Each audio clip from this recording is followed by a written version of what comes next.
नमस्कार दोस्तों, आज की इस वीडियो में हम क्लास 12th हिंदी अंतरा की कविता सरोस्मृति को पढ़ेंगे, जिसके कवि हैं सूर्यकांत त्रिपाठी निराला। तो चलिए बिना देर के अपने वीडियो को शुरू करते हैं। तो कविता की कुछ लाइन आप स्क्रीन पे देख सकते हैं। हम सीधे ना इसके हिंदी अर्थ को समझते हैं। तो सबसे पहले जब ये कविता पेपर में आती है और इसके साप्रसंग व्याख्या आएगा, प्रश्नोत्तर आएंगे, तो पहले हम इस कविता के प्रसंग को समझते हैं।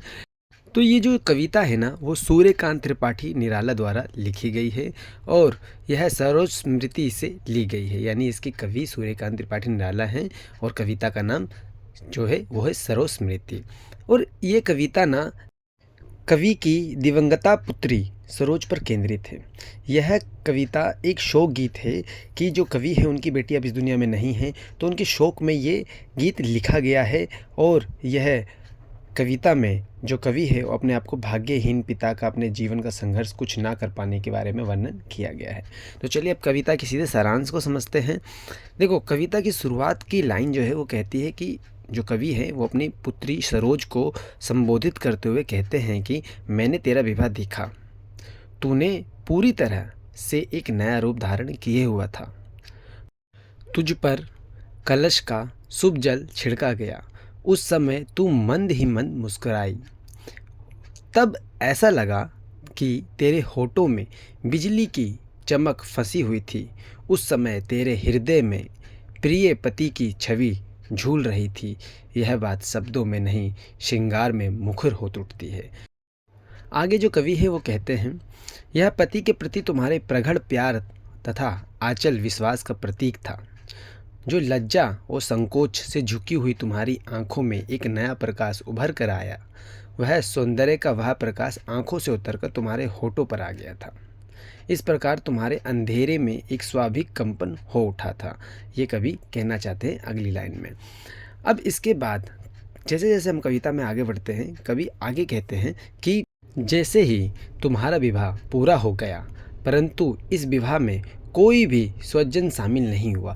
यानी जो इनका विवाह हुआ था ना, वो बाकियों के विवाह की तरह नहीं था, उनसे थोड़ा सा अलग था।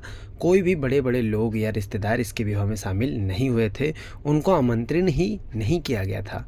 जो इनकी शादी थी वो बड़ी ही सादगी पूर्वक से संपन्न हुई थी। इस विवाह में कोई रंगारंग कार्यक्रम भी नहीं हुआ, कोई गीत भी नहीं गाए गए, घर में किसी प्रकार की चहल पहल भी नहीं हुई थी। रात भर कोई नहीं जागा, बस एक मौन भरा संगीत समाया हुआ और इस प्रकार चुपचाप तुम्हारा नया जीवन प्रारंभ हो गया। यानी इनकी जो शादी थी वो बिल्कुल अलग थी। इनके शादी में बाकी लोगों की तरह जैसे शादी होती है ऐसे कोई रौनक धोनक नहीं थी। आगे कवि कहते हैं कि हे पुत्री, तेरी माँ तो तुझे बचपन में ही छोड़कर स्वर्ग से धार गई थी, अतः मैंने ही तुझे वो सारी शिक्षाएं दी जो तेरी माँ को देनी चाहिए थी। तेरे विवाह के बाद मैंने ही तेरी पुष्प सेज को तैयार किया था। उस समय मैं मन में यह सोच रहा था कि मैं भी तुझे उसी प्रकार विदा करूंगा जैसे कण्व ऋषि ने शकुंतला को विदा किया था। अर्थात मुझे भी कण्व ऋषि के समान वेदना हो रही थी। यानी वो भी अपने आप को कण्व ऋषि के समान दुख में पा रहे थे और उन्हीं की तरह बिल्कुल कण्व ऋषि की तरह बिल्कुल दुख हो रहा था, ऐसा वो कहना चाहते हैं। इसके बाद वो कहते हैं कि पुत्री, तुमने कुछ दिन अपने ससुराल में व्यतीत किया। यानी तुमने कुछ दिन अपना ससुराल में बिताया और फिर अपनी नानी के गोद में वापस जाके बैठी। अतः वो कहना चाहते हैं कि वो शादी के बाद फिर से अपने घर आ गई, नानी के घर। वहाँ तुम्हें अपने मामा मामी का बहुत ही प्यार मिला। उन्हें तुम पर स्नेह की वर्षा करी। यानी उनके मामा मामी उनको बहुत ही प्यार करे जब वो वापस आई थी। जिस प्रकार बादल धरती पर जल बरसाते हैं, वैसे ही उनके मामा मामी ने भी उसके रक्षक बनकर, उसके चिंतक बनकर सदा उनके साथ लगे रहे और वह नानी की गोद में हमेशा रहती थी। और जब जीवन की वह अंतिम घड़ी में थी, तभी भी उन्होंने अपनी नानी की गोद में ही शरण ली। इस प्रकार कवि बताना चाहते हैं कि अपने आखिरी टाइम में उनकी बेटी भी अपने नानी के घर पे ही थी, जहाँ पर उन्होंने अपनी आखिरी सांस ली।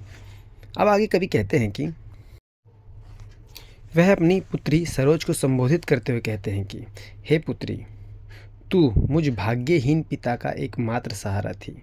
मैंने तेरी यादों को काफ़ी लंबे समय तक अपने दिल में संजो के रखा, परंतु अब मैं इससे ज़्यादा व्याकुल हो गया हूँ। अतः मैं अपना ये वेदना, अपना दुख प्रकट कर रहा हूँ। मेरा तो सारा जीवन ही दुखों की कहानी बनकर रह गया है। मैं अपने दुखों की कथा, अपनी दुखों की कहानी को आज इस कविता के माध्यम से व्यक्त करना चाहता हूँ, जो आज तक मैं नहीं कह पाया।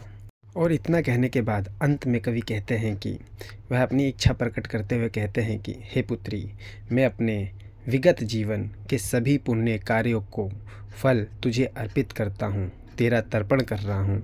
इस प्रकार मैं तेरा श्रद्धा कर रहा हूँ। यही मेरी तेरे प्रति श्रद्धांजलि है। और वो अंत की लाइन में अपनी पुत्री को श्रद्धांजलि अर्पित करते हैं। तो ये थी दोस्तों हमारी आज की कविता सरोज स्मृति। तो आशा करते हैं आपको ये कविता समझ आई हो। तो वीडियो अगर आपको पसंद आए तो वीडियो को लाइक करें, हमारे चैनल को सब्सक्राइब करना ना भूलें और अपने दोस्तों के साथ इसको शेयर जरूर करें। मिलते हैं आपसे ऐसे ही नेक्स्ट वीडियो में।